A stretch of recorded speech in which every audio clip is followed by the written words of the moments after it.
Hello everyone, welcome to my channel Ease Learning. This is Monica Sehgal and today I will discuss about Jain philosophy. आज बात करेंगे Jain philosophy के बारे में। देखिए यूनिट 1 जो आपकी है एजुकेशन पेपर के लिए, we are discussing about the paper 2 education first unit. तो फर्स्ट यूनिट में दो ही टॉपिक बचे हैं आपके, जैन फिलॉसफी एंड योगा दर्शन, जैन दर्शन एंड योगा दर्शन। तो बाकी जितने भी लेक्चर्स हैं सिलेबस से लेकर आपके इस्लामिक दर्शन तक का टॉपिक जितना भी अवेलेबल है, जिसमें वेस्टर्न स्कूल्स ऑफ फिलॉसफी, आपके इज़्म, नेचुरलिज्म, प्रैग्मेटिज्म, आइडियलिज्म, जितने भी आपके इज़्म मेंशन हैं वो सब, और आपके बुद्धिज़्म, सांख्य दर्शन, ये सब कुछ इसकी क्लासेस वीडियो लेक्चर अवेलेबल हैं और पीडीएफ भी मैंने आपके साथ शेयर किए हैं व्हाट्सएप ग्रुप पर।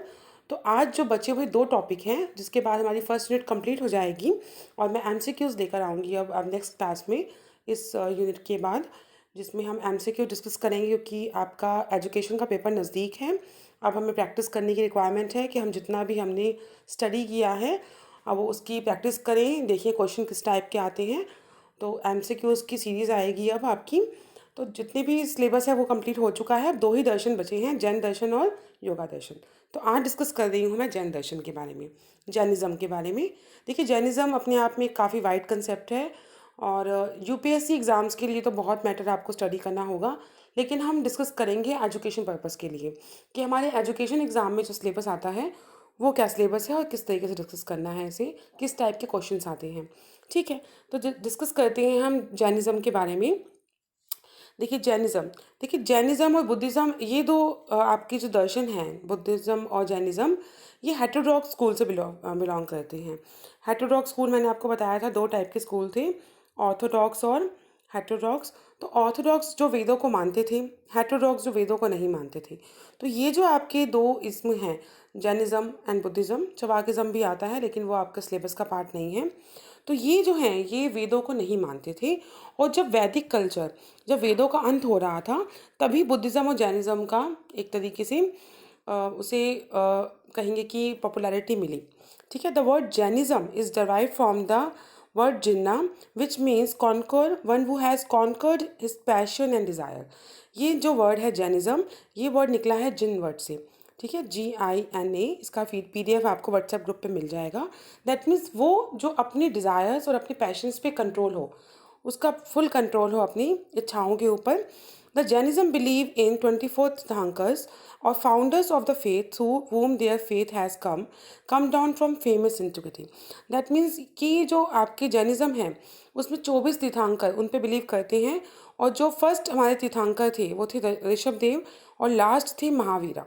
ठीक है, तो महावीर जो थे वो लास्ट थे, उन्होंने ही पॉपुलर किया जैनिज़्म को, और जो फर्स्ट तीर्थंकर थे वो थे ऋषभदेव।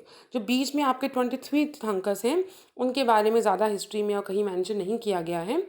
तो ये जो आपका स्कूल है जैनिज़्म, ये आपका अनिश्वरवादी है, दैट मीन्स जो गॉड को नहीं मानता। ठीक है, गॉड को नहीं मानता, या ये कहेंगे आप कि हेटेरोडॉक्स स्कूल के हैं, वैदिक टेक्स्ट को नहीं मानते, ये सिंपल सी बात है जो। ठीक है, आपका जैसे अहिंसा को मानते हैं कि हमें अहिंसा नहीं करनी। सोल में यहाँ पे जो सोल है आपकी वो मैनी है, मैनी है मीन्स कि बुद्धिज़्म तो जैसे कहता है कि नो सोल, कि कोई सोल है ही नहीं, वहाँ पे ये मैनी एस्पेक्ट्स की बात करता है ये। ठीक है, इसके जो एक्सपोनेंट्स थे वो थे महावीर। ठीक है, और जो 23 आपके एक्सपोनेंट थे उनके बारे में ज़्यादा मेंशन नहीं किया गया है। और आप यहाँ पे जो नॉलेज की बात करेंगे वो केवल्या को प्राप्त करने की।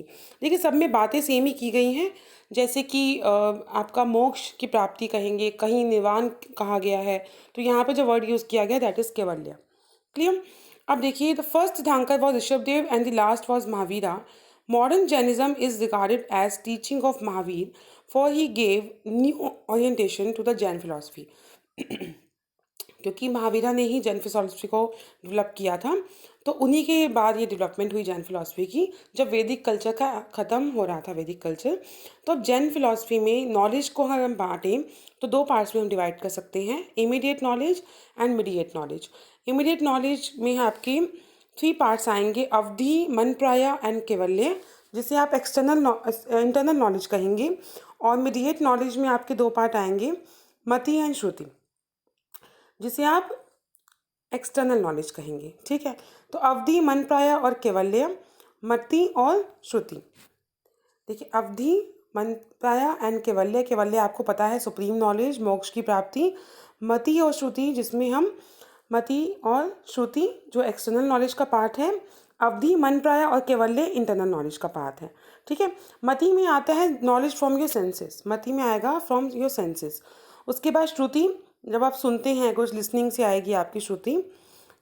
इसके बाद आपकी देखिए अवधि, जिसमें आप टाइम नॉलेज, टाइम बाउंड, जैसे अवधि को हिंदी में भी हम अवधि लिखते थे ना, अवधि, दैट मीन्स टाइम नॉलेज की बात कर रहे हैं आप। ठीक है, और इसके साथ ही आपका मन प्राया, जिसमें हम मन की बारे में, जिसे आप टेलीपैथी भी कहते हैं, और केवल्य which is your supreme knowledge. तो आपकी 5 टाइप की नॉलेज हो गई, मति, श्रुति, आपका अवधि, मन प्राया एंड केवल्य। इसी सीक्वेंस में आप करेंगे। मति सेंसेस से, श्रुति फ्रॉम योर लिसनिंग, अवधि और टाइम पीरियड, मन प्राया जिसमें आप मन के बारे में जानेंगे टेलीपैथी, और Kewalya is supreme knowledge. Clear? तो ये है आपकी नॉलेज, जिसमें आपने आपकी ये हो गई अवधि, मन प्राया और केवल्य from your internal knowledge, and this is your external knowledge. I hope knowledge आपको क्लियर हो गई होगी। 5 टाइप की नॉलेज है, मति, श्रुति, अवधि, मन प्राया और केवल्य। क्लियर? चलिए, next we have immediate knowledge. Immediate knowledge को हम डिस्कस कर रहे हैं। अवधि इज अ डायरेक्ट नॉलेज, आपने डायरेक्ट ले ली। किससे ले ली? Of things even at a distance और ऑफ अ स्पेस और a time. It is called अवधि और limited because it's function within a particular area and up to a particular time. अवधि से आपने टाइम याद रखना है। क्लियर? टाइम। इसके बाद है आपका मन प्राया, knowledge of thoughts of others, दूसरों के मन को जानना। केवल्य इज योर अल्टीमेट और absolute knowledge. Then we have the Jain school of philosophy characterize 3 kinds of wrong knowledge. देखिए, हमने बुद्धिज्म में भी राइट नॉलेज और आपका 8 फोल्ड पाथ ये सबको डिस्कस किया, हमने वेदांता में भी देखा। अब ये क्या है कि यहाँ पे रॉन्ग नॉलेज को भी डिस्क्राइब किया गया है। आपकी है समझाया, दैट इज़ डाउट, विपार्या दैट इज़ मिस्टेक, देन आपकी अनंतिवस्य दैट इज़ रॉन्ग नॉलेज। ठीक है, कि रॉन्ग नॉलेज फ्रॉम इनडिफरेंस, हमें रॉन्ग नॉलेज कैसे होती है और कैसे हमें इससे बचना है। क्लियर? चलिए, अब 2 टाइप के आपकी जो सोर्सेज ऑफ नॉलेज हैं, that is your sources of knowledge. Sources of knowledge that is प्रमाण एंड न्याय। प्रमाण आपको मैंने इंडियन लॉजिक की क्लास ली थी तो समझाया था। प्रमाण जैसे दैट मीन्स प्रूफ, प्रमाण मीन्स योर प्रूफ। न्याय विच मीन्स दैट मीन्स आपको कंप्लीट एक प्रूफ जो कहेंगे वो नहीं है। ठीक है, the Jainism divides knowledge into 2 other categories, namely प्रमाण एंड न्याय। प्रमाण means knowledge of a thing and न्याय refers to knowledge of thing in relation, relation के हिसाब से। न्याय is of 7 types, out of first 4 is named as अर्थ न्याय, और अर्थ न्याय रिलेट्स टू ऑब्जेक्ट समिंग, अर्थ, वही है इसका मीनिंग, अर्थ। देन लास्ट भी नया इस शब्द, मतलब फर्स्ट आपका डिवाइड कर दिया अर्थ में, and last is on your शब्द। Clear? When naya is taken as absolute it becomes a fallacy which is further called nyaya bhasha. देखिए, मैंने फैलेसीज की भी क्लास ली है, लॉजिकल रीजनिंग में लॉजिकल फैलेसीज समझाया है आपको कि कैसे फैलेसीज अक्कर होती हैं, गलतियाँ। ठीक है, तो इसमें जो फैलेसीज अक्कर होंगी उसे आप कहेंगे नया, नया भाष। अब देखिए, जैनिज्म में प्रमाण और न्याय, आपने 2 नॉलेज का ध्यान रखना है, ये प्रीवियस क्वेश्चन का पार्ट है आपका। क्लियर?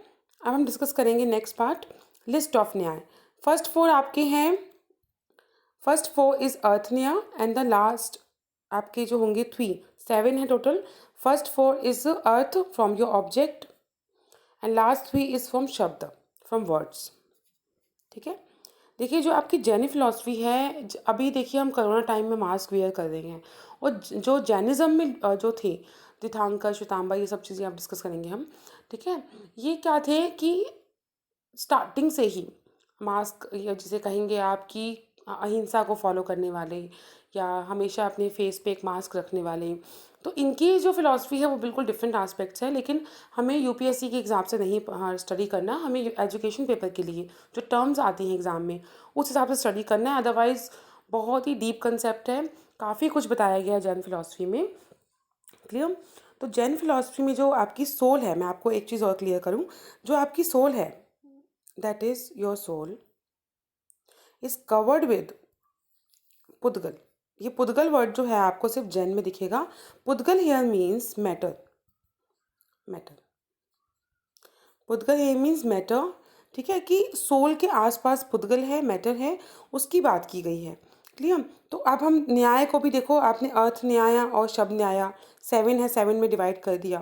क्लियर? अब इसमें आता है नया एक टर्म आपको दिखेगी, अनेकांतवाद। नाम क्या है? अनेक। अनेक आपको पता होगा, मैनी। ठीक है, अनेकवाद, वाद होता है आपका वही इज्म। अनेकाद्वाद is a theory of manyness of reality. ठीक है, the Jain philosophy advocates listed pluralism. जैसे हमने इस्लामिक दर्शन किया था कि अल्लाह को ही मानते हैं, तो दैट इज़ मोनोइज्म।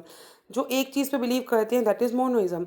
जो एक से ज़्यादा करते हैं दैट इज़ आपका ड्यूअलिज्म, और ये है आपका प्लूरिज्म।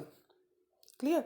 आपका होता है मोनोइज्म, ड्यूअलिज्म, और जो एक से ज़्यादा pluralism. Monoism in one, dualism in two, and pluralism in many. तो ये मैनी की बात कर रहे हैं, तो दैट इज़ प्लूरिज्म। अब यहाँ पे आपको नया वर्ड दिखेगा, दैट इज़ सियादवाद। सियाद, इसको भी डिस्कस करेंगे। वाद आपको मैंने बता दिया, सियाद मीन्स शायद।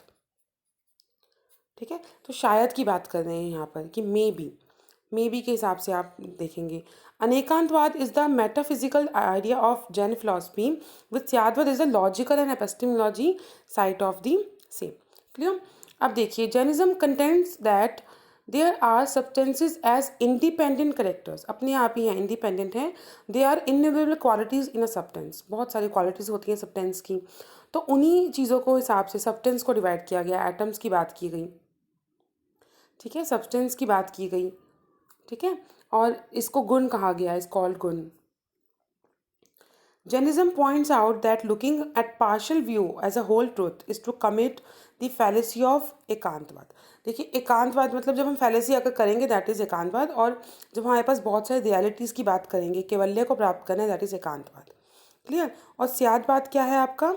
देखिए, सियादवाद होता है जब हम मे भी लगा देते हैं। इस जैनिज्म फिलॉसफी को स्टडी जब करते हैं तो बहुत ही एक अच्छा एग्जाम्पल दे रखा है। वैसे तो इसमें एलिफेंट का एग्जाम्पल दिया हुआ है, पर हम किसी भी चीज़ की बात करें कि जब हम किसी चीज़ को हमें पता नहीं है और हम कोशिश कर रहे हैं कि ये क्या पॉइंट है, ये क्या चीज़ है, तब हम उसे कहेंगे कि जो चीज़ हमने खुद परसीव की, तो सियादवाद कर दिया उसे, मे भी लग गया ना उसके आगे, सियादवाद।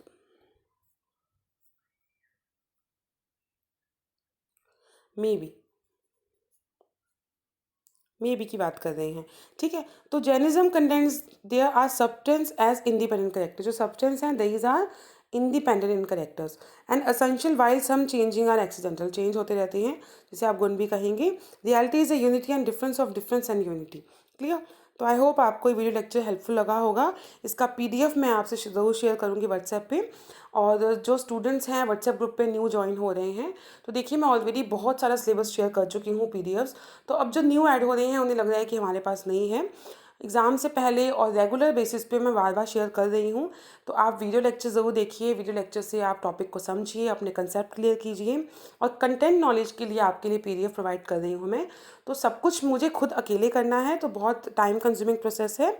तो अच्छी आपको वीडियोस मिलें, आपको टॉपिक क्लियर हो, इसके लिए आपको एक क्वालिटी कंटेंट प्रोवाइड करने के लिए बहुत मेहनत लगती है। तो जो भी वीडियोस आपको अच्छी लग रही हैं, please do like, share and comment. और आपको वीडियो लेक्चर के साथ साथ पीडीएफ्स मिल जाएंगे, उसकी कोई प्रॉब्लम नहीं है। तो आप थोड़ा सा पेशेंस रखिए, जब भी मुझे टाइम मिलता है उस हिसाब से मैं पीडीएफ शेयर करूँगी। वीडियो लेक्चर के साथ अकॉर्डिंग ही पीडीएफ शेयर होगा। फर्स्ट आप वीडियोस देखिए, वीडियो से टॉपिक क्लियर कीजिए, फिर आप पीडीएफ की हेल्प से अपने नोट्स भी बना सकते हैं। देखिए, भले ही आपके पास पीडीएफ्स हों, लेकिन आई प्रेफर कि आप अपने नोट्स खुद लिखिए। अपने लिए 2 से 4 लाइनें खुद लिखिए जो टॉपिक आपको टफ लगते हैं, क्योंकि पीडीएफ्स की हेल्प से भी आप लिख सकते हैं, वीडियो लेक्चर देखकर भी लिख सकते हैं। जब आप खुद लिखेंगे तो आप अपने लिए एक अच्छा वैल्यू कंटेंट जो कहेंगे वो प्रिपेयर कर पाएंगे, और आपके एग्ज़ाम के लिए बेनिफिशियल रहेगा। ठीक है, आई होप आपको वीडियोस अच्छी लग रही हैं। प्लीज़, अगर अच्छी लग रही हैं, these are helpful for you all, तो please do like, share and comment. Thank you so much.